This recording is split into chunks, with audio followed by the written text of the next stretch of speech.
व्यवसाय करण्यासाठी कुठल्या आरक्षणाची गरज लागत नाही. गरज लागते ती फक्त मार्गदर्शनाची आणि हे मार्गदर्शन मोफत उपलब्ध करून देण्यासाठी मराठा उद्योग लॉबीची स्थापना करण्यात आली. तर मुख्य हेतू आपला व्यावसायिकांना व्यवसाय कसा मिळेल ह्यासाठी प्रयत्न करत असतो आणि हे मिळाल्यानंतर समाजातील तळागाळातील बांधव पैसे कशा पद्धतीने कमवेल, आर्थिक सक्षम कसा होईल, हाच आपला मुख्य हेतू. दोन तत्व मराठा उद्योजक लॉबीने अवलंबलेली आहेत. एक म्हणजे ब्रँडिंग आणि दुसरं म्हणजे बॉन्डिंग. आतापर्यंत महाराष्ट्रामधील जवळजवळ 501 उद्योजकांना व्यवसाय बंद करण्यापासून वाचवण्याचं काम हे मराठा उद्योजक लॉबीने केलेले आहे. बरेच लोक आपल्या बरोबर असतात, पण मराठा उद्योजक लॉबीमध्ये दुःखाच्या वेळी जास्त पुढे येणारे अग्रेसर असतात ते हे ॲडमिन टीम आहे. अगदी सांगायचं झालं तर सुई बनवणाऱ्यांपासून ते हेलिकॉप्टर बनवणाऱ्यांपर्यंतचे व्यावसायिक आपल्याकडे जोडले. भारताच्या आर्थिक प्रगतीसाठी मराठा उद्योजक लॉबीचा भविष्यामध्ये मोलाचा नाही सिंहाचा वाटा असेल.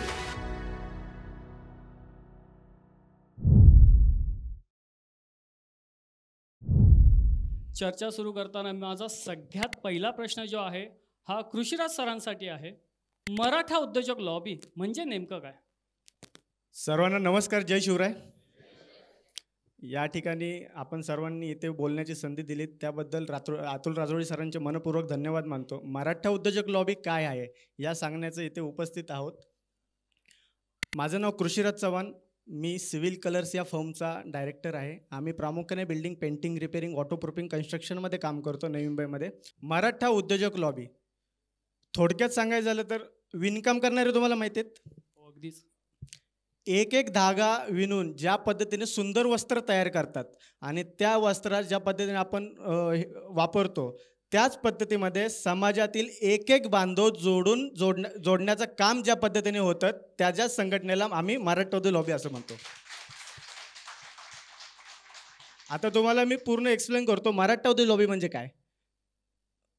साधारण मराठा उद्योजक लॉबीमध्ये 200पेक्षा जास्त ॲडमिन बांधव काम करतात. त्या ॲडमिन बांधवांचं काम काय असतं, मराठा समाजातील तळागाळातील व्यावसायिकांना, समाजातील बांधवांना एकत्रित आणून मराठा उद्योजक लॉबी काय काम करते, कसं काम करते हे समजवणं, एकमेकांशी जॉईन करणं आणि हे जॉईन केल्यानंतर प्रत्येकाला व्यवसाय मिळवून देणं.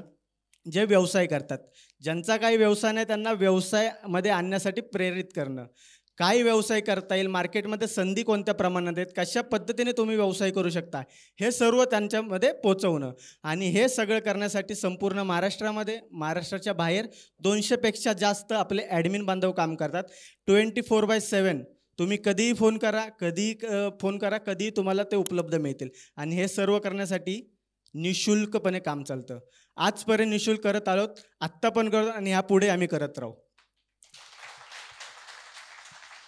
काम कशा पद्धतीने चालतं तर मुख्य हेतू आपला व्यवसाय घडवण्याचा आहे आणि व्यवसाय घडवण्यासाठी आपण प्रयत्न करत असतो. व्यावसायिकांना व्यवसाय कसा मिळेल ह्यासाठी प्रयत्न करत असतो आणि हे मिळाल्यानंतर समाजातील तळागाळातील बांधव पैसे कशा पद्धतीने कमवेल, आर्थिक सक्षम कसा होईल, हाच आपला मुख्य हेतू आहे. जर प्रत्येक बांधव सक्षम झाला तर उरलेल्या बाकीच्यांना सक्षम करेल आणि ह्याप्रमाणे पूर्ण समाज सक्षम होईल. हा आपला ह्यामागील मुख्य हेतू आहे.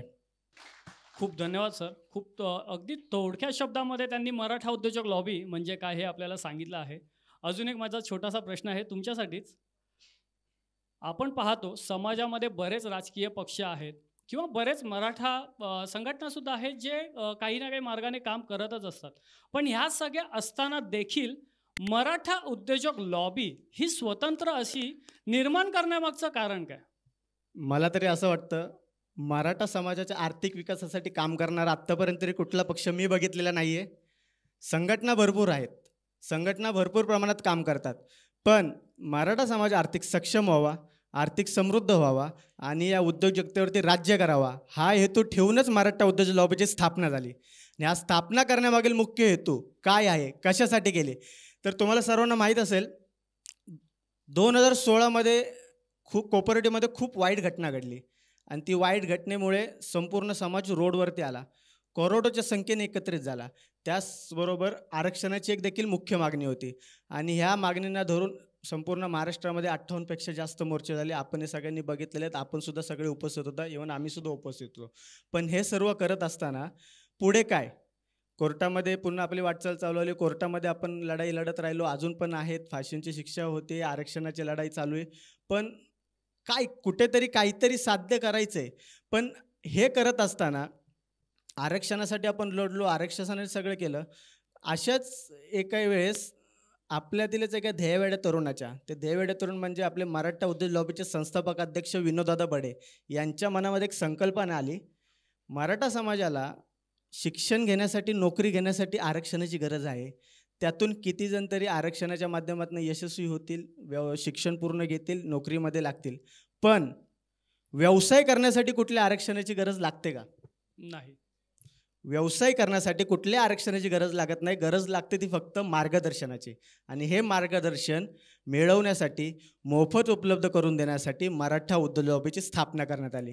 19 नोव्हेंबर 2016 उल्हासनगर येथे छत्रपती संभाजी महाराजांच्या हस्ते आपल्या मराठा उद्योग लॉबीचं उद्घाटन झालं. तेव्हापासून फेसबुक असेल, व्हॉट्सअप असेल, सोशल मीडियामध्ये आपण काम करण्यासाठी सुरुवात केली. सोशल मीडियामधून आपण आपले बांधव एकत्रित केले आणि एकत्रित करताना अनेक पद्धतीमध्ये जेवढं समाजासाठी काम होता होईल, जेवढं शक्य होईल त्या पद्धतीचं सगळं काम आपण करण्यासाठी प्रयत्न केला. आता हे काम कशा पद्धतीने करतो तर फेसबुकवरती, व्हॉट्सअपवरती आपण समूह चालू केल्यानंतर आजपर्यंत आपले 4,15,000 आपण 7 वर्ष सदस्य जोडलेले आहेत, जे मराठा उद्योजक लॉबीसोबत आहेत. हे 4,15,000 सभासद जे आहेत त्यांना सांगण्याचा आपण वेळोवेळी हाच प्रयत्न करत असतो, तुम्हाला काहीही गोष्ट लागेल, कोणतीही खरेदी करायची असेल तर आपण जोडलेल्या व्यावसायिकांना प्राधान्य द्या, आपल्या महाराष्ट्रातील आपल्या बांधवांना प्राधान्य द्या, जेणेकरून आपला समाज आर्थिक सक्षम होईल. आज जर आपण आर्थिक सक्षम झालो तर कोणत्याही गोष्टीची आपल्याला कमी पडणार नाही. ह्यामुळे आपण आर्थिक सक्षम होण्यासाठी जास्त भर देत असतो. आणि हे सर्व करत असताना व्यावसायिक घडवणं सुद्धा आपला मुख्य हेतू असतो. कारण की जर आपण खरेदी करण्यासाठी आपले बांधव व्यावसायिक शोधण्यासाठी सांगतोय तर व्यावसायिकसुद्धा घडले पाहिजेत. आणि हे व्यवसाय घडवण्यासाठी आपण प्रामुख्याने काम करतोय. व्यावसायिक घडवणे आणि खरेदीसाठी त्यांना प्राधान्य दिले, हे 2 आपले मुख्य हेतू आहेत. ह्या 2 गोष्टी आपल्या आहेत. आणि हे सर्व करत असताना आजपर्यंत आपण 4,15,000 बांधवांना वेळोवेळी प्रेरित करत आलो. हे प्रेरित करण्यासाठी प्रत्येक ठिकाणी गावात, जिल्ह्यात मेळावे घेत आलो. आणि हे जिल्हा मेळावे घेण्यासाठी आपण प्रत्येक वेळी प्रयत्न करतो. ह्या माध्यमातून तर काय झालं तर सुरुवात केली कशासाठी ते तुम्हाला सांगतोय. प्रत्येक जिल्ह्यामध्ये ह्या मेळाव्याच्या माध्यमातून, व्हॉट्सअप ग्रुपच्या माध्यमातून, फेसबुक ग्रुपच्या माध्यमातून साधारणतः महिन्याला 1 कोटीची उलाढाल होते. अशी प्रत्येक जिल्ह्यामध्ये होते. ह्यातून काय होते की जो हेतू आहे तो आपला सक्षम, मराठा समाज सक्षम करण्याचा, तो आपला साध्य होतोय. आणि हा हेतू साध्य होतोय म्हणजे जी चळवळ आहे ती योग्य मार्गाला आहे असं आम्हाला तरी वाटतं. ह्यासाठी आपल्या सर्वांना सुद्धा एकच सांगणं आहे की जो समूह म्हणजे प्रयत्न जो करतोय त्या सगळ्यांना आपली सुद्धा प्रयत्नांची आपण सुद्धा प्रयत्न करा आणि आम्हाला साथ द्या. आता हे सर्व करत असताना 7 वर्ष आपण प्रयत्न करतोय. आता 8व्या वर्षात पदार्पण केलंय. प्रत्येक वेळी आपला वर्धापन दिन होत असतो. ह्या वर्धापन दिनामध्ये प्रत्येक वेळी आपलं मोठे आपण मान्यवर जे व्यवसायामध्ये यशस्वी आहेत त्यांना बोलवत असतो. आता इव्हन आपले छत्रपती उदयन महाराज असतील, नवनाथ येवले सर असतील, रामदास माने सर असतील, शशिकांत खामकर सर असतील, असे अनेक व्यावसायिक आपल्याकडे मार्गदर्शनासाठी आलेले आहेत. मार्गदर्शन मोफतमध्ये दिलेले आहे. आणि आपण सुद्धा प्रत्येकाला मोफत व्यवसाय कसा मिळेल ह्यासाठी प्रयत्न करत असतो. तर मुख्य हेतू आपला ही चळवळ, पक्ष, संघटना असताना चालू करण्याचा हाच होता. मराठा समाज आर्थिक सक्षम करण्यासाठी आपण हा विडा उचललाय आणि त्यासाठीच आपण काम करत आहोत. खूप खूप धन्यवाद सर. म्हणजे खरंच खूप चांगली संकल्पना आहे की आर्थिकदृष्ट्या जर का आपण खरंच खूप एवढे सक्षम झालो तर मग बऱ्याच गोष्टी आपल्या सुरळीत होऊ शकतात. माझा पुढचा प्रश्न आहे विपुल सर यांना. ह्या मराठा उद्योजक लॉबीमध्ये जसं दादांनी सांगितलं की ती सुरुवात कशी झाली, सुरुवात का करावीशी वाटली, पण या मराठा उद्योजक लॉबीमध्ये नेमका व्यवसाय हा कसा होतो? जय शिवराय सर्वांना. प्रथम माझी ओळख करून देतो. माझं नाव विपुल शेवाळे, मी संचालक श्री मोटर्स. कुठलीही गाडी सांगा आपण त्यामध्ये डील करतो. संपूर्ण महाराष्ट्रामध्ये आपण सेवा देतो. बाईक, कार, टेम्पो कुठलीही गाडी आपण सर्व्हिस देत असतो नेहमी. आणि आता मराठा उद्योजक लॉबीबद्दल तर यांनी माहिती सांगितलीच आहे. आता त्याचा नेमका व्यवसाय कसा होतो किंवा नेमकं त्याचा फायदा काय ह्याच्याबद्दल जर बोलायचं झालं तर आपल्याकडे एक इकोसिस्टम, आम्ही एक सिम्पल इकोसिस्टम बनवली आहे की आपले 1000पेक्षा जे व्हॉट्सॲप ग्रुप्स आहेत त्याच्यामध्ये एक सिम्पल आपला फॉर्मॅट असतो.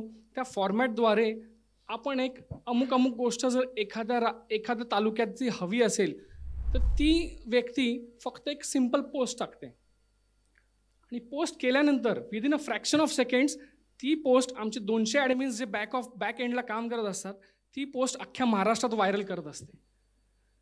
व्हायरल झाल्यानंतर समजा मुंबईतली पोस्ट आहे, कोल्हापूरला कुठली वस्तू हवी आहे, कोल्हापूरला कुठली गोष्ट ती कंप्लीट होऊ शकते, तर कोल्हापूरची व्यक्ती मुंबईमध्ये ती सेल करून जाते.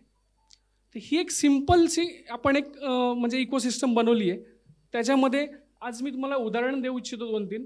एक पहिलं उदाहरण मी सांगेन, आपले पुण्याचे आमचे चंद्रकांत आहेर म्हणून आहेत. त्यांनी गेल्या वर्षी मे महिन्यामध्ये आंब्याचा सीझन असतो, तर आंब्याच्या सीझनमध्ये बरेचशा विक्रेत्यांना खूप प्रॉब्लेम्स येत होते कुरिअर सर्व्हिसेससाठी. तर त्यांनी एक सोल्युशन शोधलं की आंबे तुम्ही विका, कुरिअर आम्ही पाठवू त्यांच्या घरी. तर ही सर्व्हिस त्यांनी सुरू केली आणि त्याचा बेनिफिट असा झाला की आपल्या ग्रुपमध्ये पोस्ट केल्यानंतर थेट जम्मू काश्मीरवरनं त्यांना ती सर्व्हिस देण्यासाठी मागणी आली. म्हणजे नेटवर्किंग किंवा नेटवर्कचा फायदा काय, तो विचार करा. जम्मू काश्मीरला थेट ती ऑर्डर आली. तर जम्मू काश्मीरला जेव्हा त्यांनी आंबे पाठवायला सुरुवात केली, त्यानंतर जम्मू काश्मीरमधल्या विक्रेत्यांना तिथल्या जे ॲपल विक्रेते आहेत त्यांचं तिथे कनेक्शन मिळालं आणि ते कनेक्शनमधून संपूर्ण भारताला डिस्ट्रीब्युशन करण्याची सुद्धा कॉन्ट्रॅक्ट चंद्रकांत आहेरांना मिळालं. बरं, हे इथेच थांबत नाही, तर ह्याच्या पुढे जाऊन जे ॲपल कॉन्ट्रॅक्ट ज्यांनी दिलं ह्याची एक सिम्पल आम्ही आभार पोस्ट करत असतो. तर आभार पोस्ट जेव्हा आपली ग्रुपवरती पडली, ती व्हायरल झाली. त्या व्हायरल झालेल्या पोस्टमधून पुण्याच्या आमचे एक वेगळे इंद्रायणी तांदूळ करणारे सप्लायर आहेत, जे 500 किलो दिवसाचे तांदूळ विकतात, त्यांनी ती पोस्ट पाहिली. त्यांनी सुद्धा त्यांना ते कॉन्ट्रॅक्ट लगेच देऊन टाकलं संपूर्ण महाराष्ट्राचं. म्हणजे मुंबई टू जम्मू काश्मीर, जम्मू काश्मीर टू पुणे, अशा पद्धतीने म्हणजे एक नेटवर्किंग, स्ट्रॉंग नेटवर्किंग हे निर्माण झालं आहे. दुसरं उदाहरण द्यायचं झालं, आमचे समोरच बसलेले पालघरचे उपाध्यक्ष सचिन पवार सर, त्यांनी या दिवाळीतच त्यांनी एक संकल्पना आणली की आम्ही मॅन्युफॅक्चरिंग करतो कंदील आणि तुम्ही विका. अशी त्यांनी एक फक्त पोस्ट टाकली की ज्यांना ऑपॉर्च्युनिटी हवी आहे की बाबा तुम्हाला काहीतरी व्यवसाय करायचा आहे, तर त्यांनी एक सिम्पल पोस्ट बनवून टाकली. त्याचा फायदा असा झाला, 250पेक्षा जास्त लोकांनी त्यांच्याकडून कंदील घेऊन मार्केटमध्ये विकलेत. बरं, नुसते विकले नाही आहेत, तर आकडा तुम्हाला खूप आश्वासक आहे. तो आकडा 2 लाख कंदील एका महिन्यात विकले गेलेत. तिसरं उदाहरण द्यायचं झालं तर आमचे ठाण्याचे मुकेश मराठे आहेत. मुकेश मराठेंबद्दल बोलावं तेवढं कमीच आहे. मूर्ती लहान पण कीर्ती महान अशा व्यक्तिमत्व आहेत ते. त्यांचा CCTV आणि कम्प्युटरमध्ये बिझनेस आहे. त्यांचं उदाहरण म्हणजे ते आज एवढ्या कमी वयामध्ये आज करोडोचा टर्नओव्हर केला आहे. त्याच्या पाठीमागे एक त्यांचं म्हणजे USP अशी आहे, संपूर्ण महाराष्ट्रात ते सर्व्हिस देतात. कालच त्यांची टीम, ते काल तिथे त्या स्टॉलच्या ह्याच्यात होते, पण त्यांची टीम साताऱ्यामध्ये CCTVचं फिटिंग चालू होतं त्यांचं. तर अशा पद्धतीने नेटवर्किंग ह्याच्यामध्ये केलं जातं. हा मूळ फायदा आहे. आणि स्वतःचं जरी मी माझं उदाहरण द्यायचं झालं, माझं शोरूम ठाण्यामध्ये आहे. संपूर्ण महाराष्ट्रात कोणालाही बाईक, कार, कुठलीही गाडी लागली तर मला फक्त एकदा फोन येतो की दादा असं आम्हाला हवं आहे. त्यांना 24 to 48 आवर्समध्ये त्यांची प्रोसिजर कंप्लीट करून त्यांच्या घरी त्यांची गाडी पोचलेली असते. तर हे सगळं शक्य आहे ते म्हणजे मराठा उद्योजक लॉबीच्या एकदम स्ट्रॉंग नेटवर्किंगमुळे. खूप छान, अगदीच खूपच शिस्तबद्ध अशा पद्धतीने आणि एक विशिष्ट अशा फॉर्मॅटने तुम्ही सांगितलं की व्हॉट्सअपवरती तुम्ही पोस्ट करता, कोणाला खरेदी करायची आहे, कोणाला विक्री करायची आहे. तसंच विक्री झाल्यानंतर तर एखाद्याचा व्यवसाय पूर्ण झाल्यानंतर आभार पोस्टसुद्धा तुम्ही करता. म्हणजे मला असं वाटतं कम्प्लिटली तुमचं जे काही सायकल चालते ही मेजरली व्हॉट्सअप थ्रू तुमची जास्त चालते. ह्यावरून मला तुम्हाला अजून एक प्रश्न विचारायचा आहे की आता आपल्या सगळ्यांना माहिती आहे की या आधुनिक तंत्रज्ञानाच्या युगामध्ये सगळ्या गोष्टी फास्टली इतक्या डेव्हलप होत चाललेल्या आहेत. सगळ्या गोष्टी फार इझिली इंटरनेटवरती आपल्याला अवेलेबल आहेत. ह्या सगळ्या गोष्टी असताना देखील एक विशिष्ट फॉर्मॅटमध्ये पोस्ट बनवायची, ती शेअर करायची किंवा फेसबुकवरती ती पोस्ट व्हायरल करण्यासाठी ती अप्रूव्हल होईपर्यंत थांबायची. ह्या सगळ्या गोष्टी किंवा ह्या सगळ्या प्रोसेस कंटाळवाणी नाही वाटत का? खूप छान प्रश्न केला आहे आणि बऱ्याच मेंबर्सना ही समस्या म्हणजे होती असं वाटतं. बऱ्याच जणांचे तसे हे असतं की म्हणजे प्रोसेस खूप लॉंग आहे किंवा प्रोसेस लेंदी आहे किंवा प्रोसेस कंटाळवाणी आहे. पण मी म्हणेन ज्यांना व्यवसाय करायचा आहे ना, तर त्यांच्यासाठी कंटाळवाणा हा शब्दच नाही आहे. तर ते आता मी असे तुम्हाला म्हणजे त्याच्यामध्ये आपण दाखवू शकतो किती जण रेग्युलरली पोस्टिंग करत असतात न चुकता दर आठवड्याला. आता ह्याच्यामध्ये ना मी तुम्हाला सांगतो की आपण 2 तत्व आपण एक मराठा उद्योजक लॉबीने अवलंबलेली आहेत. एक म्हणजे ब्रँडिंग आणि दुसरं म्हणजे बॉन्डिंग. आता ब्रँडिंग अंतर्गत आपण जे म्हणू शकतो, तुम्हाला सतत दिसणं, तुमचा व्यवसाय मार्केटमध्ये सतत दिसणं, ह्याला आम्ही शॉर्टमध्ये ब्रँडिंग बोलू शकतो. प्रत्येक आठवड्याला जर ती पोस्ट आपण टाकत असू आपल्या व्यवसायाची, मी अमुक अमुक गोष्ट विकतो, मी गाडी विकतो, प्रत्येक वेळेला ती हॅमर होते. प्रत्येक वेळा हॅमर होते ना जेव्हा, आणि ज्यावेळी त्यांना जी गोष्ट हवी असेल त्यावेळी माझं नाव त्यांना क्लिक होत असतं. ह्यामुळे आम्ही ती पोस्ट सारखी टाकायला सांगतो. दुसरी गोष्ट बॉन्डिंग. बॉन्डिंगसाठी आपण बऱ्याचशा मासिक बैठका असतील, मार्गदर्शन शिबिरं असतील, वेगवेगळे व्याख्यानं असतील, बऱ्याचशा कॉर्नर मीटिंग्स असतील, हे आम्ही नेहमी वेळोवेळी ऑर्गनाईज करत असतो. त्या निमित्ताने होतं काय की आपण एकमेकांना भेटतो तेव्हा एकमेकांना जाणून घेण्यासाठी आपल्याला संधी मिळते. आणि जेव्हा एकमेकांना भेटतो तेव्हा एकमेकांबद्दल विश्वास वाढतो. आणि विश्वास हाच मुख्य कारण आहे जे मराठा उद्योजक लॉबीला पुढपर्यंत नेत चाललेलं आहे. या अंतर्गत आता ह्या सगळ्या गोष्टीचं ब्रँडिंग आणि बॉन्डिंगचं या तत्वानुसार चालल्यामुळे ह्याचं एक फलित असं तुम्हाला मी एक थोडक्यात सांगेन की गेल्या 7 वर्षामध्ये मराठा उद्योजक लॉबीने 520 कोटीची उलाढाल आत्तापर्यंत झालेली आहे. परंतु आम्ही ह्याच्यावरती न थांबता ती वर्षाला 520 कोटी कसे होतील ह्याच्यावरती आमचं आता नियोजन सुरू आहे. अजून एक गोष्ट सांगेन मी तुम्हाला की बॉन्डिंगमध्ये प्रत्येक वेळी आपण जेव्हा भेटतो तेव्हा एकमेकांचा व्यवसाय समजून घेतो. व्यवसाय समजून घेतल्यानंतर ती एक डिटेलमध्ये समजता येतं आपल्याला. त्यामुळेच आपण एक बॉन्डिंग पण ती तशी निर्माण होते. आणि मी तुम्हाला सांगेन की भारताच्या आर्थिक प्रगतीसाठी मराठा उद्योजक लॉबीचा भविष्यामध्ये मोलाचा नाही सिंहाचा वाटा असेल. खूप धन्यवाद. ही जी सगळी सिस्टम तुम्ही आता सांगितली की ज्या पद्धतीने तुम्ही काम करता किंवा ज्या पद्धतीने तो व्यवसाय कन्वर्ट होतो, ह्या सगळ्या गोष्टी ह्या विनामूल्य आहेत. आपल्याला खूप अभिमान वाटतोय की या सर्व गोष्टी आता करोडाचे तुम्ही ऐकले असतील आकडे. हे सगळं जे होतं ही 200 जणांची टीम जी पूर्ण कार्यरत आहे बॅकएंडला 24/7, ही पूर्णपणे निशुल्क आपण ह्याच्यामध्ये ठेवलेली आहे. एकही रुपयाचा चार्ज आपण घेत नाही त्यामध्ये. खूप खूप धन्यवाद विपुल सर. पुढचा प्रश्न मी कल्पेश सरांना विचारेन की आत्तापर्यंतचा आपण प्रवास ऐकला, आत्तापर्यंतचा प्रवास ऐकल्यानंतर मराठा उद्योजक लॉबीमध्ये व्यवसाय कसा होतो हेही आपण समजून घेतलं. आणि ह्या सगळ्या गोष्टींमध्ये आपल्याला एक गोष्ट प्रामुख्याने समजते की ही जी लॉबी आहे ही पर्टिक्युलरली फक्त आर्थिकदृष्ट्या किंवा फक्त व्यावसायिकदृष्ट्याच कामं करण्यामध्ये जास्त अग्रेसर आहे. ह्या सगळ्या गोष्टी करत असताना आपण सामाजिक कार्यसुद्धा काही करतो का?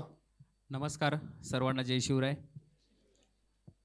आज या ठिकाणी मराठा उद्योजक लॉबी यांना हे जे स्पेशल सेशन करण्याचा वेळ जो दिला ते आम्ही लक्षवेध इन्स्टिट्यूट आणि आमचे अतुल राजोळे सर यांचे सर्वप्रथम आम्ही मनापासून आभार मानतो.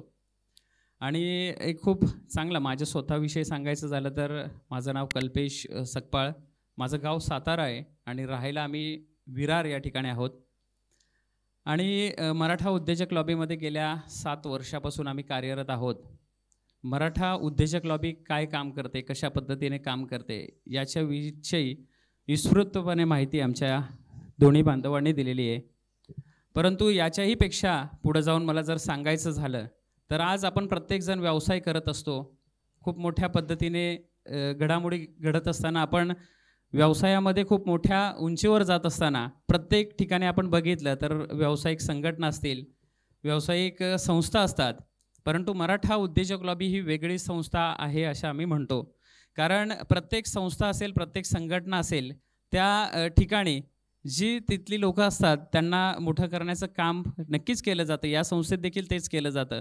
परंतु सातत्याने आम्ही एक प्रयत्न करत असतो की जे उद्योजक व्यवसायामध्ये येत आहेत, म्हणजे आपण बघा एक उदाहरण घ्या की आपण एक व्यवसाय नवीन चालू करायचा असेल तर प्रत्येकजण या ठिकाणी बरेचसे व्यावसायिक आहेत, खूप मोठा गाजावाजा करतात. प्रत्येक आपले जे मित्रमंडळी असतात, आपले नातेवाईक असतात, त्या सर्वांना निमंत्रण करत असतात.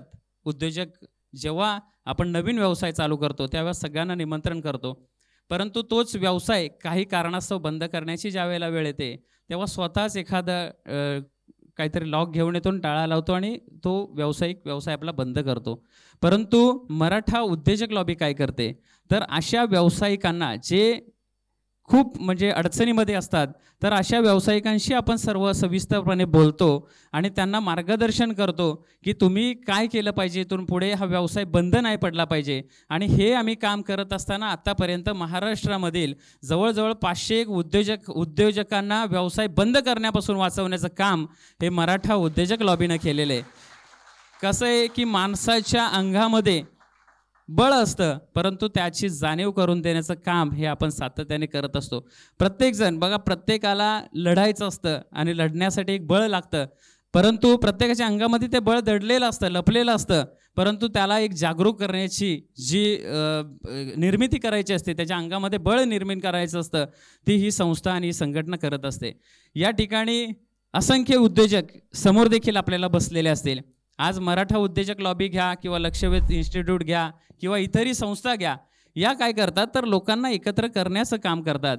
परंतु त्या लोकांना एकत्र करण्याचं काम, आता इथे देखील किती उद्योजक असतील जरा हातवरती करा, एवढे सगळे उद्योजक आहेत. परंतु आपल्या बाजूला जो बांधव आहे तो काय व्यवसाय करतो किंवा तो कोणत्या क्षेत्रामध्ये व्यवसाय करतो हे मला वाटत नसेल की इथे कोणी आपल्या आजूबाजूला विचारलं असेल. परंतु ही जेव्हा संधी असते आपल्यासाठी, म्हणजे एवढे मोठ्या प्रमाणामध्ये आपण लोक जेव्हा एकत्र येतो तेव्हा हा संवाद, आता उद्या आपण एकमेकांना भेटू की न भेटू हे मला माहिती नाही, कोण आपल्या आजूबाजूच्या माणसांना भेटेल की नाही, परंतु आपल्या बाजूला बसणारा उद्योजक जो असतो तो काय व्यवसाय करतो, त्याचा फायदा आपल्याला कसा होईल किंवा तो आपल्या जीवनामध्ये किंवा आपल्या व्यावसायिक जीवनामध्ये काय हातभार त्याचा लागेल हे जाणून घेण्याचं काम आपण सगळ्यांनी केलं पाहिजे. आपल्या आजूबाजूला जे उद्योजक असतात बघा, प्रेझेंटेशन खूप महत्त्वाचं असतं. आज आम्ही या ठिकाणी बसलोय, आम्हाला वेगळं सांगायची गरज नाही, आम्ही प्रेझेंटेशन घेऊन बसलोय, मराठा उद्योजक लॉबी आमचा लोगो लावून बसलोय, प्रत्येकाला बोलायची देखील गरज नाही लागणार. ही मराठा उद्योजक लॉबीसाठी काम करणारी माणसं आहेत. म्हणजे हे असं प्रत्येकाला, म्हणजे आज मला कल्पेश सकपाळ म्हणून कोणीच ओळखलं नाही तरी चालेल, परंतु माझी ओळख, एका व्यावसायिकाची ओळख ही त्याच्या व्यवसायानेच झाली पाहिजे, अशा पद्धतीचं काम हे प्रत्येक व्यवसायाकडून अपेक्षित आहे. आणि जसं साहेबांनी सांगितलं आता की मराठा उद्योजक लॉबी जी आहे ही फक्त व्यवसायापुरतीच मर्यादित नाही आहे, तर ती सोशल वर्क देखील खूप मोठ्या प्रमाणामध्ये करते. आणि आम्ही मराठा उद्योजक लॉबी म्हणून काम करत असताना नेकी कर और दर्या में डाल असं जे आपण म्हणतो त्याच वृत्तीप्रमाणे काम करतो. आत्तापर्यंत आम्ही आज सकाळी देखील बघा, आज पालघर जिल्ह्यामधून आम्ही जेव्हा निघालो या ठिकाणी यायला वसई विरारला, तेव्हा आम्हाला स्वतः 2-3 फोन आले की आम्हाला दादा रक्ताची गरज आहे. तर आम्ही त्यावेळेला त्यांना रक्तदान केलं, म्हणजे फ्रीमध्ये रक्त देखील आम्ही दिलं. परंतु कसं आहे की याची कुठेच म्हणजे आम्ही ना नोंद ठेवली ना काहीच ठेवलेली आहे. कारण काय आहे की आमचा ज्या समाजामध्ये आमचा जन्म झाला आहे, ज्या या महाराष्ट्राच्या धर्तीवरती आमचा जन्म झाला आहे, आम्ही या महाराष्ट्राचे, आम्ही या देशाचे, आम्ही या राज्याचं काहीतरी देणं लागतो. त्या पद्धतीने आम्ही आमचं आतापर्यंत कार्य करत आलेलो आहे. मराठा उद्योजक लॉबीच्या माध्यमातून जवळजवळ 7 वर्षामध्ये आकडे आपण काढले नाहीत, परंतु सरांनी ज्या वेळेला सांगितला की असा कार्यक्रम आपल्याला आयोजन करायचं आहे त्यावेळेला सहजच, कारण आपण आठवत नव्हतं तरीसुद्धा सहज एक आठवण केली. तर आपले महाराष्ट्रभर जवळजवळ 77 ते 78 वेळा रक्तदान शिबिराचं आपण आयोजन केलं आहे. आणि त्या प्रत्येक वेळी आपल्याला 150, 200, 300 प्रत्येक कॅम्पमध्ये आपण एवढ्या मोठ्या प्रमाणात रक्त संकलित केलं आहे. महाराष्ट्रातील कोणत्याही कानाकोपऱ्यामध्ये कोणालाही केव्हाही ज्या वेळेला रक्ताची आवश्यकता असेल त्यावेळेला मराठा उद्योजक लॉबीला आपण सर्वांनी आवर्जून आठवण करा. मोफतमध्ये रक्त देण्याचं काम हे आपण करत असतो. गेल्या वर्षभरामध्ये फक्त एका जिल्ह्याचंच मी सांगेन, गेल्या वर्षभरामध्ये पालघर जिल्ह्यामध्ये आपण 384 लोकांना मोफत रक्त या मराठा उद्योजक लॉबीच्या माध्यमातून उपलब्ध करून दिले. आणि ही जी माणसं असतात, म्हणजे बघा आज व्यावसायिक संघटना आहे, आपण सगळ्यांना माहिती आहे की व्यवसाय करत असतो, व्यवसायामध्ये मोठं होत असतो, परंतु सामाजिक जीवनाबरोबर म्हणजे सामाजिक काम करत असताना जी जोडलेली माणसं असतात ती आपल्याबरोबर निरंतरपणे अशीच आपल्यासोबत राहतात. कारण आम्हाला देखील आता माहिती आहे की आज मराठा उद्योजक लॉबी म्हटलं की आज संस्था संघटना आपण सगळ्यांनी बघितलेल्या आहेत, त्यांचे लीडर असतात, करोडो रुपये घेऊन ते लोक स्वतःचं प्रमोशन प्रचार प्रसार करत असतात. आज आमच्यामध्ये बसलेल्यांमध्ये कोणच असं नाही आहे की एवढा मोठा कोणतरी नेता आहे किंवा मोठा लीडर आहे. ही सर्वसामान्य घरामधली सर्वसामान्य कुटुंबामधली असणारी सगळी मुलं आहोत, परंतु आपल्यासोबत खूप मोठ्या प्रमाणामध्ये लोक जोडलेत. का लोक जोडलेत तर रात्री अपरात्री 1 वाजता देखील जरी आम्हाला कोणाचा फोन आला की दादा अशी आम्हाला मदत पाहिजे, आपली संपूर्ण टीम त्या ठिकाणी त्याच्या मदतीला उभी राहते. मला वाटत नाही की हे पैसे दिल्यावर देखील या गोष्टी होतात, परंतु पैसे न देता होणारी गोष्ट म्हणजे हीच मराठा उद्योजक लॉबी आहे. आणि आपण सगळ्यांना एक सांगावंसं वाटतं की आपला बाहेर एक स्टॉल देखील लागलेला आहे. ज्यांना या समूहाशी जोडायचं आहे तर त्यांनी नक्कीच आपल्यासोबत जोडलं जावं. त्याच्याही पुढे गेल्यानंतर आपण एक गोष्ट सांगावीशी वाटते की आपण या ठिकाणी सगळेजण म्हणजे इथे मला वाटत नाही की आपला काही लोक जर सोडली तर प्रत्येकाचा जन्म इथला नसेल. आपण कोण सातारावरून आलोय, कोण सांगलीवरून आलोय, कोण कोल्हापूरवरून आलोय, अशा विविध ठिकाणावरून आपण या ठिकाणी पोहोचलेलो आहोत. आणि या ठिकाणी आल्याच्या नंतर प्रत्येकाला असं कधीच वाटलं नाही पाहिजे की माझ्या पाठीशी कोण नाही आहे. कारण आपण सगळे घरदार सोडून सगळ्या गोष्टी करून मुंबईमध्ये आपल्या 2 पैसे कमवण्यासाठी या ठिकाणी आलो आहे. आणि हे करत असताना देखील प्रत्येकाला असं वाटत असतं की माझे घर, माझे कुटुंब, माझा परिवार गावाला आहे, परंतु आम्ही प्रत्येकाला एक भावना प्रत्येकाच्या मनामध्ये एक निर्माण केले, प्रत्येकाच्या हृदयामध्ये एक असं गोष्टी आम्ही निर्माण केलेत की त्या माणसाला कधीच वाटणार नाही की मी एकटा आहे. कारण त्याच्या पाठीशी 5 लाख लोकसंख्या असलेली मराठी उद्योजक लॉबी त्याच्यामध्ये आहे.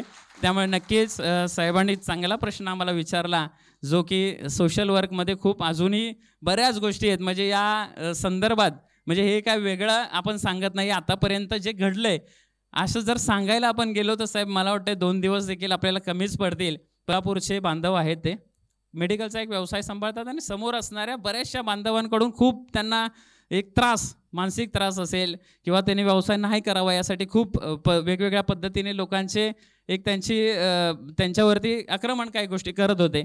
परंतु बघा, मारामारी करणं या भांडणं करणं आपलं प्रोफेशन नाही आहे. आपलं प्रोफेशन, आपण उद्योजक आहोत, आपण व्यावसायिक आहोत. तर आम्ही फक्त काय केलं, त्या व्यक्तीने फक्त एक मेसेज आमच्या ग्रुपमध्ये टाकलेला मराठा उद्योजक लॉबी या समूहामध्ये की अशा पद्धतीने मला कोणतरी इकडे त्रास देण्याचा प्रयत्न करतोय. आम्ही तिथे मारामारी वगैरे काही या गोष्टीच्या भानगडीत न जाता आम्ही फक्त त्या मेसेजवरती जवळजवळ 100 ते 150 लोक, कारण एवढी एक संघ बनवलेली मराठा उद्योजक लॉबीमधली जेवढी माणसं, फक्त त्यांच्या शॉपवरती गेलो आणि तिथून आम्ही पोलीस स्टेशनमध्ये फक्त कंप्लेंट एक केली. त्या दिवसापासून आजपर्यंत एकाही शब्दानं समोरच्या व्यक्तीने कधीच या माणसाला म्हणजे वेगळं असं काही बोलला नाही किंवा उलटसुलट काही केलं नाही. आजपर्यंत त्या व्यक्तीने खूप चांगल्या पद्धतीने आपल्याला, आणि हाच व्यक्ती आज स्वतःचं शॉप बंद करून मराठा उद्योजक लॉबीचा काहीतरी कार्यक्रम चालला आहे, या ठिकाणी मला पोहोचलंच पाहिजे. म्हणजे अशी माणसं या मराठा उद्योजक लॉबीने सामाजिक कार्य करत असताना अशी लोक जोडलेली आहेत. आणि हीच ताकद जी आहे ती मराठा उद्योजक लॉबीची आहे. नक्कीच इथून पुढे देखील अशीच सामाजिक उपक्रम आपण या माध्यमातून आपण नक्कीच करत राहू. खूप खूप धन्यवाद दादा. खरंच खूप काही गोष्टी त्यांनी आज सांगितल्यात आपल्याला. आणि ह्याच गोष्टीवरून म्हणजे काही दिवसांपूर्वीच फेसबुकवरती बघितलेली एक पोस्ट होती वैद्यकीय मदतीचीच, आणि त्या पोस्टवरूनच आपण हे सुद्धा बोलू शकतो की महाराष्ट्रात एक वेळ पिझ्झा 30 मिनिटामध्ये पोहोचेल की नाही याची आपल्याला गॅरंटी नाही आहे. पण मराठा उद्योजक लॉबीमध्ये जर का तुम्हाला एखादी मदत हवी असेल तर ती मदत महाराष्ट्रातल्या कोणत्याही कानाकोपऱ्यामध्ये पुढच्या 15 मिनिटामध्ये तुम्हाला पोचलेलीच असेल. हे एवढं नेटवर्किंग आणि हे एवढ्या चांगल्या पद्धतीचं जी एक साचा यांनी बनवलेलं आहे आणि त्या पद्धतीने तितक्या शिस्तबद्ध पद्धतीने हे लोक कार्य करत आहेत. पुढचा प्रश्न मला डॉक्टर साहेबांसाठी आहे. ठाणे शहरामध्ये एखाद्या 5 स्टार हॉटेलला लाजवेल यापेक्षाही खूप सुंदर असं हॉस्पिटल त्यांनी आज ठाण्यामध्ये उभारलेलं आहे. एक व्यावसायिक म्हणून, एक डॉक्टर म्हणून ते त्यांच्या क्षेत्रामध्ये यशस्वी आहेतच. सर, तुम्ही ह्या क्षेत्रामध्ये यशस्वी असताना देखील ह्या अशा चळवळीचा भाग होण्यासाठी नक्की कोणती गोष्ट तुम्हाला प्रेरित करते? नमस्कार, मी डॉक्टर अजय काटे. प्रथम माझी ओळख करून देतो. मी ऑस्कर हॉस्पिटल मानपाडा आणि कासारवडवलीला 2 हॉस्पिटल आहेत, त्याचे डायरेक्टर आहे मी. तर सरांनी विचारल्याप्रमाणे मराठा उद्योजक लॉबीच्या कार्यामध्ये जरी यांची स्थापना 7 वर्षापूर्वी झाली असली तरी मी 4 ते 5 वर्षापासून कनेक्टेड आहे. परंतु एक बिझनेसमन किंवा उद्योजक म्हणून मी त्यांच्याशी जॉईन होण्याचा माझा कोणताही हेतू नव्हता. कारण आमचं फील्डच असं आहे की आम्हाला कोणत्या मार्केटिंगची गरज नाही. कारण तुमच्या घरात असलेलं दुःख म्हणून तुम्ही हॉस्पिटलला आलेला असतात आणि त्याचा गैरफायदा घेऊन किंवा मार्केटिंग करून आमच्याकडे या ह्या कोणत्याही प्रकारचा उद्देश घेऊन ऑस्कर हॉस्पिटलची स्थापना झालेली नाही किंवा आम्हाला ते आमच्या रक्तात नाही आहे की आम्हाला मार्केटिंग करून आमच्या हॉस्पिटलला या, अशा प्रकारे कोणताही मूळ हेतू न ठेवता या संघटनेशी मी जॉईन झालो नाही. परंतु आपल्या मराठा उद्योजक लॉबीचे संस्थापक अध्यक्ष विनोद बडे दादा यांचे वडील ज्यावेळी उल्हासनगरला ॲडमिट होते, तिकडे डॉक्टर त्यांना कॉन्फिडन्स आला नाही की बाबा माझी जी ट्रीटमेंट चालू आहे ती बरोबर आहे की नाही. मग त्यांचा रात्री 1:30 वाजता मला फोन आला. माझ्याकडे नंबर पण त्यावेळी सेव्ह नव्हता दादांचा, पण ठीक, मला तर सवय आहे की फोन अटेंड करणं हे माझं कामच आहे. मग दादांनी सांगितलं असं असं आहे, वडील माझे ॲडमिट आहेत आणि मी तिकडे शिफ्ट करतो. आता अर्धा 1 तासामध्ये ॲम्ब्युलन्स तिकडून पेशंट पोचला. पण ज्यावेळी विनोददादांचे वडील आपल्याकडे ॲडमिट झाले त्यावेळी नंतर त्यांच्या घरातले लोक कमी होते, पण मराठा उद्योजक लॉबीचे जे बाकीचे ॲडमिन किंवा इथले ठाण्यातले जे 60 ते 70 लोक त्या ठिकाणी हॉस्पिटलच्या बाहेर आले होते. ही महत्त्वाची गरज आहे. आता आपण अडचणीत असताना एकत्रित आलं पाहिजे, हे महत्त्वाचं आहे. त्यामुळं आणि बाकीच्या गोष्टी सांगायचं गेलं तर यामध्ये सुखात बरेच लोक आपल्याबरोबर असतात, पण मराठा उद्योजक लॉबीमध्ये दुःखाच्या वेळी जास्त पुढे येणारे अग्रेसर असतात ते हे ॲडमिन टीम आहे आणि त्यांचं खरोखर कौतुक करावं तेवढं थोडंच आहे. खूप खूप धन्यवाद. दादांनी ज्या पद्धतीने त्यांच्या हॉस्पिटलचं किंवा मराठा उद्योजक लॉबीविषयी सांगितलं, त्याच पद्धतीने अजून एक गोष्ट त्यांच्याविषयी किंवा त्यांच्या हॉस्पिटलविषयी सांगावीशी वाटते. आपण सगळ्यांनी मुन्नाभाई MBBS हा मूवी बघितलेला आहे. त्यामध्ये एक डायलॉग आहे किंवा त्यामध्ये एक सीन आहे, ट्रीटमेंट ही नंतर करा किंवा आधीची ट्रीटमेंट नंतर करायची किंवा फॉर्मॅलिटीज पहिलं करा, त्यामध्ये वेळ जातो. आणि जे संजय दत्तने केलेलं होतं की पहिलं बाबा आधी तुझीसुद्धा स्वतःची आधी तू फॉर्मॅलिटीज कर आणि मग नंतर ट्रीटमेंट कर. जो नियम सगळ्यांसाठी आहे तोच नियम तुझ्यासाठी पण असायला पाहिजे. आणि तो जो एक इमोशनल सीन त्या पिक्चरमध्ये टाकलेला आहे. दादांच्या हॉस्पिटलमध्ये गेल्यानंतर अगदी ह्याचं उलटं दिसतं. कधीही तुम्ही मराठा उद्योजक लॉबीमधून जा किंवा कोणत्याही मार्गाने जा, त्यांच्या हॉस्पिटलमध्ये जर का काही एमर्जन्सी असेल तर पहिलं त्याची ट्रीटमेंट करण्यासाठी त्या पेशंटला पाठवलं जातं आणि त्यानंतर निवांतपणे त्या सगळ्या गोष्टींचं डॉक्युमेंटेशन ह्या गोष्टी केल्या जातात. त्यामुळे खरंच एक सांगावं असं वाटतं की म्हणजे माझा उपयोग मराठा उद्योजक लॉबीचा प्रत्येक घरामध्ये कुणाला तरी गरज लागते हॉस्पिटलची, लागू नये ही तर माझी ईश्वर चरणी प्रार्थना आहे. परंतु लागलीच तर काय, तर यांच्या ॲडमिन टीमचा हाच उद्देश होता की सर योग्य ट्रीटमेंट आमच्या लोकांना भेटली पाहिजे, म्हणून तुम्ही बरोबर पाहिजेत. एकदा असाच अनुभव सांगायचं तर विपुल दादांचे फॅमिली मेंबर सगळे मनालीला गेले होते फिरायला. सॉरी डिस्टर्ब करतो मी.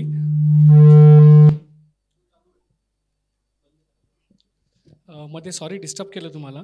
आता दादांनी सांगण्यापेक्षा मी सांगतो तुम्हाला तो अनुभव. माझ्या फॅमिलीमध्ये मे महिन्यामध्ये एक किस्सा घडला. पूर्ण फॅमिलीची ट्रिप गेलेली मनालीला आणि मनालीमध्ये मी नव्हतो, त्यामध्ये माझी पूर्ण फॅमिली होती.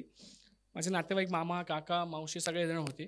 तर त्यामध्ये मनालीला अचानक अटल सेतूच्या इकडे बस पलटी झाली. बस पलटी झाल्यामुळे ऑलमोस्ट सगळे फ्रॅक्चर होते. एक जणाची डेथसुद्धा झाली. तर ते अशा परिस्थितीमध्ये मला फोन आला. त्यानंतर मला पहिलं नाव जे आठवलं असेल ते दादांचं आठवलं मला. आणि त्यावेळी मी तिथं चंदीगडला गेलो. आम्ही तिथं शिफ्ट केले सगळे चंदीगडला पेशंट्स.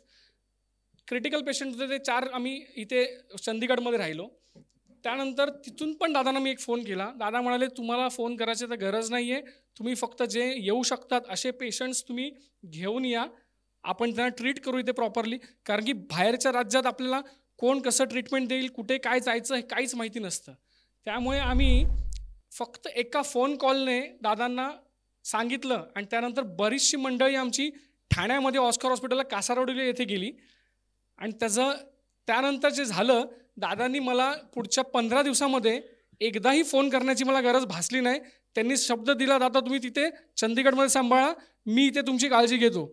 माझ्या 15 मेंबरला त्यांनी पूर्ण एकदम घरासारखी ट्रीटमेंट दिली आणि ते 1 महिन्यामध्ये एकदम तंदुरुस्त होऊन आले. त्यासाठी मी खरं आभार व्यक्त करतो दादांचा. खूप खूप धन्यवाद. अजून एक शेवटचा प्रश्न घेऊ. वेळेच्या अभावी आपल्याला एक शेवटचा प्रश्न आता आपल्याला घ्यायचा आहे. हा प्रश्न ॲक्च्युली नव्हता, हा प्रश्न आता बनला आहे. जी काही माहिती मराठा उद्योजक लॉबीविषयी तुम्ही सांगितलीत किंवा जी काही चळवळ तुम्ही आता करताय याच्यावरून माझी थोडी उत्सुकता वाढलेली आहे. ह्या सगळ्या चळवळीचं तुमची पुढची उद्दिष्टे किंवा तुमचं पुढचं ध्येय हे नक्की काय आहे हे जाणून घेण्याची खरंच माझी एक आता खूप उत्सुकता वाढलेली आहे. त्यामुळे मी कृषीराज चव्हाण सरांना विनंती करेन की ही जर का गोष्ट तुम्ही आमच्यासोबत शेअर करू शकलात तर खरंच आम्हालाही खरंच खूप मोठ्या गोष्टी किंवा खूप माहिती मिळू शकते याच्यातून. खरंच खूप छान प्रश्न विचारणं आहे. कारण की सुरुवात केली ती समाजातील सगळ्या गोष्टी बघून सुरुवात झाली. पण आता वाटचाल चालू आहे. 7 वर्षापासून वाटचाल चालूच आहे. पण आता पुढे जाऊन काहीतरी मोठ्या प्रमाणात झालं पाहिजे, निरंतर झालं पाहिजे. आम्ही नसेल, जे म्हणजे पदाधिकारी नसतील, पण पुढे जाऊन ही सगळी गोष्ट चालू राहिली पाहिजे, एक सिस्टम बनली पाहिजे. ह्या हेतूने आपण एक विचार केला आहे. आता आपल्याला सर्वांना माहिती असेल 2020-21मध्ये लॉकडाऊन होता. कामधंदे कुणाला नव्हते, बऱ्याच ठिकाणी प्रॉब्लेम होते. योगायोगाने माझ्या कन्स्ट्रक्शन साईट चालू होत्या. त्यावेळी मनात विचार आलेला की आपण मी वैयक्तिक माझं एक उदाहरण देतोय, त्यानंतर मी हेतू सांगतो. प्लंबर, इलेक्ट्रिशियन, कार्पेंटर यांसारखे लोकांना आपण म्हणजे ज्यांना शिकायचं होतं, आपल्या साईटवरती कामं होते, करणारे लोक होते, तर आपण त्यांच्यामध्ये काय केलं की ज्यांना शिकायचं आहे त्यांना आपण सांगितलं कुणाला शिकायचं असेल तर या, मोफत शिकू. बरेच जण आले, शिकले, काही जणांनी तग धरला, शिकले, काही जण मध्ये सोडून गेले. पण आजपर्यंत म्हणजे आज प्रत्येक क्षेत्रातले 2-3 तरी व्यवसाय घडवलेत, आजपर्यंत काम करतात. हा हेतू कुठंतरी साध्य झाल्यासारखा वाटला. पण तिथून पुढे काय तर आपण कार्यशाळा घ्यायला चालू केल्या. आत्ताच आपली पुण्यामध्ये हॉटेल व्यावसायिकांची कार्यशाळा झाली मागच्या वर्षी. तर त्या कार्यशाळेमध्ये नाथब्रह्मा इडली, मलबेरी हॉटेल आणि फूड एक्सपर्ट म्हणजे फूड क्षेत्रातील एक्सपर्ट्स असे 3 आपण स्पीकर्स बोलवलेले. आणि हॉटेल व्यवसाय करताना काय प्रश्न येतात ह्या प्रश्न सगळे आपण हे केलेले, त्यांना विचारले. अशा पद्धतीने आपण हॉटेल व्यवसाय चालू करताना शून्यापासून ते यशस्वी होतपर्यंत सगळे खाचखळगे असतील, सगळ्या गोष्टी आपण त्या प्रश्नाच्या माध्यमातून क्लिअर करून घेतल्या. आणि आलेल्या बांधवांना ज्यांना हॉटेल व्यवसाय करायचा होता, जे इच्छुक होते, त्यांना सगळ्यांना ह्या हॉटेल व्यवसायातलं मार्गदर्शन मिळालं. अशा आपण आता कार्यशाळासुद्धा घेत आहोत पुढे जाऊन. मग आता हे सर्व करत असताना आपण यासाठी आता ध्येय काय ठेवलं आहे, मराठा उद्योजक लॉबीचं सध्या आपल्या ज्या सिटीज आहेत, ठाणे, मुंबई, नवी मुंबई, पालघर, अशा ज्या सिटीज आहेत त्या सिटीमध्ये स्वतःचं स्किल डेव्हलपमेंट सेंटर आपण उभं करणार आहोत. त्या स्किल डेव्हलपमेंट सेंटरमध्ये कुठल्याही प्रकारचा व्यवसाय असू द्या, त्या व्यवसायातले एक्सपर्ट्स आपल्याकडे जोडलेत. अगदी सांगायचं झालं तर सुई बनवणाऱ्यांपासून ते हेलिकॉप्टर बनवणाऱ्यांपर्यंतचे व्यावसायिक आपल्याकडे जोडलेत. हे व्यावसायिकांना आपण तिथे आपल्या समाजातील मुलांना मार्गदर्शन करण्यासाठी विनंती करणार आहोत. आत्तापर्यंत त्यांनी सर्वांनी केलं, इथून पुढे पण करतील अशा आम्हाला नक्कीच विश्वास आहे. त्यांना तिथे येऊन व्यवसायातल्या खाचखळगे शून्यापासून कशी सुरुवात करतात ते यशस्वी होतपर्यंत कोणत्या गोष्टी कराव्या लागतात ह्या सगळ्या गोष्टींचं आम्ही मार्गदर्शन करणार आहोत. 1 दिवसाची, 2 दिवसाची, 3 दिवसाची अशा कार्यशाळा आयोजित करून त्या स्किल डेव्हलपमेंट सेंटरमध्ये प्रत्येक व्यवसायातलं ट्रेनिंग देणार आहोत. आणि हे पुढे झाल्यानंतर पुढील 1 ते 2 वर्षातले आमचे प्लॅनिंग आहेत. तिथून पुढचे 5 वर्षातले प्लॅनिंग महाराष्ट्रातील प्रत्येक तालुक्यात, प्रत्येक जिल्ह्यात MULचं स्किल डेव्हलपमेंट सेंटर असेल. हा आपला पुढचा विजन आहे, पुढचा हेतू आहे. ह्याच्यासाठी आपण पूर्णपणे प्रयत्न करणार. त्यानंतर MUL बिझनेस पार्क या नावाने प्रत्येक सिटीमध्ये, प्रत्येक पॉईंटमध्ये जिथे चांगले व्यावसायिक पार्क्स असतात तिथे MUL बिझनेस पार्क नावाने आपले पार्क्स असतील. जिथे आपल्यातील व्यावसायिक आहेत, ज्यांना व्यवसाय करतात, ज्यांना व्यवसाय करायचा आहे, ज्यांना ऑफिसेस घ्यायचे आहेत, त्या ठिकाणी ऑफिसेस असतील. काही व्यवसाय असे असतात की छोटा व्यवसाय असतो, ऑफिसेस स्वतःचं घ्यायला परवडत नाही. त्या व्यावसायिकांसाठी रेंटल स्पेस आपल्या माध्यमातून उपलब्ध करून देणे हा आपला त्यामागील हेतू असेल. अशा ठिकाणी आपलं स्वतःचं साम्राज्य असं प्रत्येक ठिकाणी उभं करायचं हा आपला दुसरा हेतू आहे. आणि तिसरा हेतू अशा पद्धतीने हे सर्व करत असताना, सामाजिक काम करत असताना जसं कल्पे सरांनी सांगितलं की आपण चॅरिटीमध्ये सुद्धा वैद्यकीय मदत असतील, ब्लड डोनेशन्स असेल अशा मदती करतो. ह्याच हेतूने, ह्याच पद्धतीने मदत हवी म्हणून आपण चॅरिटी हॉस्पिटलसुद्धा आपण उभे करणार आहोत, ज्यामध्ये आपल्या बांधवांसाठी, आपल्या सदस्यांसाठी, गरजूंना मोफतमध्ये उपचार कशा पद्धतीने करता येईल यासाठी आपण पूर्णपणे प्रयत्न करणार आहोत. आणि त्यानंतर व्यावसायिक धडे मिळावेत. व्यावसायिक बनवण्याचं जे आपण काम करतोय त्या व्यावसायिकांना व्यवसाय कसा करावा ह्यासाठी शून्यातून आज MBAमध्ये शिकवतात, पण प्रॅक्टिकल नॉलेज कशा पद्धतीने असावं हे सगळे गोष्टी समोर ठेवून शाळेमध्ये कसे हे विषय आपल्याला पुढे घेऊन येता येतील, त्याच्यात अवेअरनेस कसा करता येईल, कॉलेजेसमध्ये कसा करता येईल आणि स्वतःच्या कॉलेजमध्ये आपण कशा पद्धतीने स्वतःचे कॉलेजेस बनवणं ह्या पद्धतीचं आपला पुढील 5 वर्षातील, 10 वर्षातील, 15 वर्षातील मराठा उद्योजक लॉबीच्या टीमने, कार्यकारिणी टीमने हे पूर्ण हेतू आपण आपले लक्ष बनवलेत, पुढचे हे बनवलेत. हे सर्व आपण करणार आहोत. पण वैयक्तिक तुमच्या सर्वांना विनंती आहे, आपण इथे बसलेले बरेच सारे सदस्य असतील, ओळखत असताल, बाहेर स्टॉल पण आहे, आपण तिथे जाऊन जॉईन पण होऊ शकता. अनेक जण लाईव्हच्या माध्यमातून बघत पण असतील, पुढे जाऊन जॉईन पण होतील. हा हेतू वैयक्तिक मराठा उद्योजक लॉबी तेव्हाच साध्य करेल इथे बसलेले प्रत्येकजण त्यासाठी काही ना काहीतरी वाटा देतील. वाटा आपल्याला आर्थिक मदत कोणाचीही नको आहे, आम्ही कधी घेत नाही, आत्तापर्यंत घेतलेली आणि पुढेही घेणार नाही. मदत हवी ती आपल्या सर्वांच्या योगदानाची. आपल्या सर्वांचं जर योगदान मिळेल तर ही चळवळ अशीच निरंतर, अशीच पुढे कायमस्वरूपी चालेल एवढा आम्हाला नक्की विश्वास आहे. तर हा आमचे हेतू आहेत. अशा पद्धतीने आपण पुढची वाटचाल करणार आहोत. खूप खूप धन्यवाद. खरंच खूप म्हणजे अगदी क्लिअर मला काय करायचं आहे, कुठपर्यंत जायचं आहे, हे एवढ्या सगळ्या गोष्टी जे आपण मॉडर्न भाषेमध्ये विजन आणि मिशन म्हणतो, ह्या सगळ्या गोष्टी ह्या लॉबीच्या, ह्या संघटनेच्या, ह्या चळवळीच्या क्लिअर आहेत. आणि मला असं वाटतं ह्या चळवळीमध्ये आपल्यासारखेही बरेच लोक ज्यांना शक्य असेल ह्या सगळ्यांनी जितक्या लवकरात लवकर ह्या चळवळीचा एक भाग म्हणून आपण जर का वावरू शकलो तर आपणही एक पाऊल पुढे टाकायला मला असं वाटतं हरकत नाही आहे. आज आपल्याकडे दिलेला वेळ आणि ह्या वेळेअभावी आपल्याला आज इथे ह्या चर्चासत्रामध्ये थांबावं लागणार आहे. मी उपस्थित सगळ्या मान्यवरांचे खूप खूप आभार व्यक्त करेन की खरंच खूप चांगल्या पद्धतीचं, चांगल्या दर्जाचं आज त्यांनी आपल्याला मार्गदर्शन दिलं आहे. तुमच्या सगळ्यांचं तर मला माहिती नाही आहे, पण मी तरी आज इथून बरंच काही घेऊन जाणार आहे. त्यामुळे पुन्हा एकदा तुमच्या सगळ्यांचं मनापासून धन्यवाद. जोरदार टाळ्या होऊन जाऊ द्या ह्या सगळ्यांसाठी. मनपूर्वक आभार.